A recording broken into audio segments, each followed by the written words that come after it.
Hey everyone, it's Mara and it's Sharing Wellness Promoting Health Wednesday.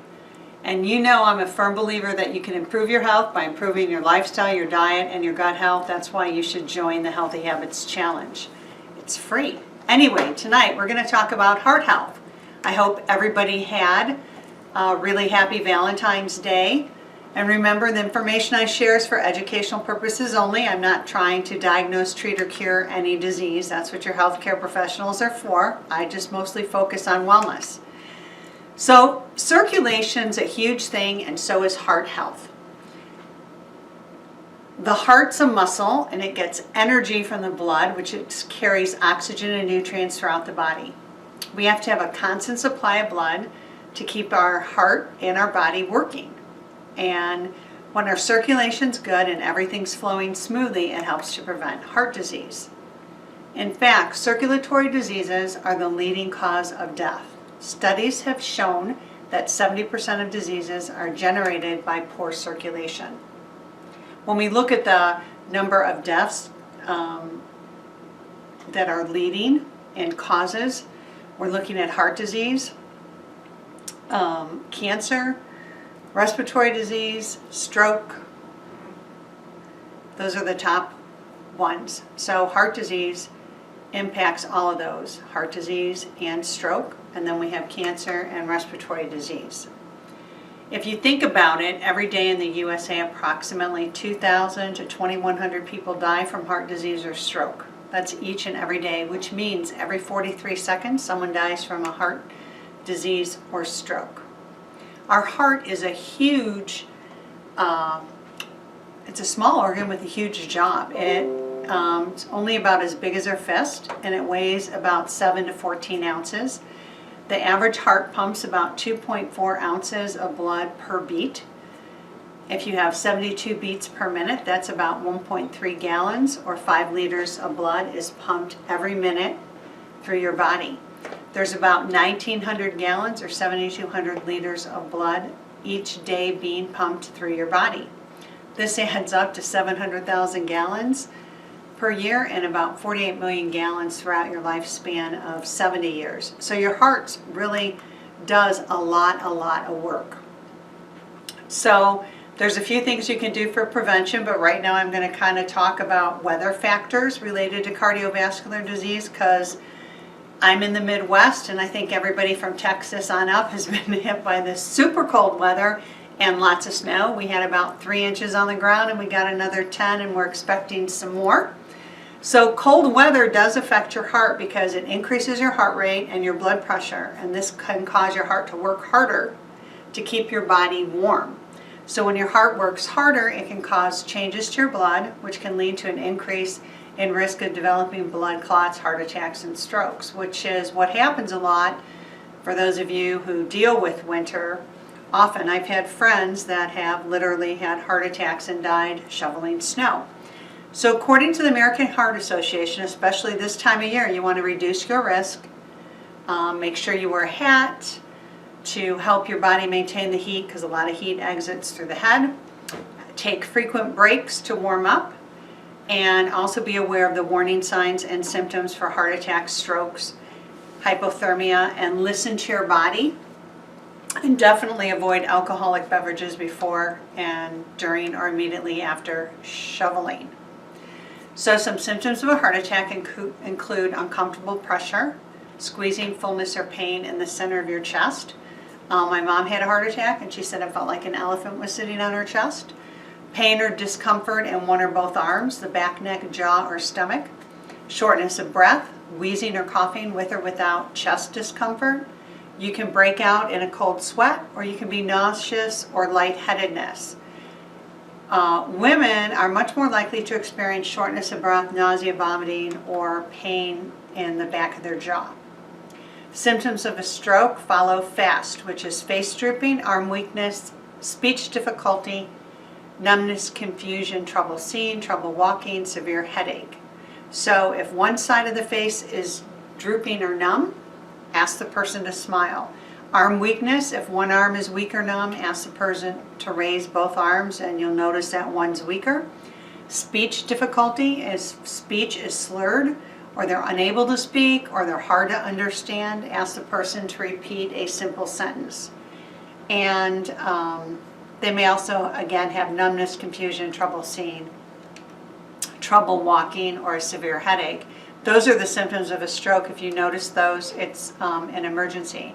There's also some symptoms of hypothermia, which would be shivering, very slow, shallow breathing, confusion and memory loss, drowsiness or exhaustion, slurred or mumbled speech, loss of coordination, fumbling hands, stumbling steps, and a slow, weak pulse. So you want to make sure, especially this time of year with all the snow that's hitting everybody across the nation, that you're paying attention and giving your body lots of time to rest during the cold, because that does increase your risk for certain things to happen. Be familiar with the symptoms of a heart attack, pressure in the chest, discomfort in both arms, the back, the neck, the jaw, the stomach, shortness of breath, wheezing, symptoms of a stroke, fast, and symptoms of hypothermia. So you really want to pay attention to those this time of year. I was out shoveling for a good hour yesterday. It was probably a whopping 10 or 12 degrees. I took 2 or 3 breaks within that hour to warm up and relax. The other things you can do, I talk about lifestyle, diet, and gut health, is to eat a healthy diet. So choose healthful meal and snack options, because they can help you avoid a lot of heart disease and complications. You want to eat fresh fruits, lots of fresh vegetables, green leafy salads, healthy fats like olive oil, which is super heart healthy. You also want to eat, lean proteins, and you want to, limit your portions to the palm size of your hand. You don't want to overeat. There's plenty of protein you can get from combining rice and beans or through vegetables. You also want to maintain a healthy weight. Being overweight or obese does increase your risk for heart disease. You want to exercise regularly, especially this time of year. Imagine your poor body and heart. You don't ever walk. You're, not in a normal exercise routine, and then all of a sudden you're out there for an hour shoveling with really heavy duty exercise. So exercise regularly. It keeps your heart and your lungs healthy. Physical activity also helps you maintain a healthy weight. It lowers your cholesterol, your blood pressure.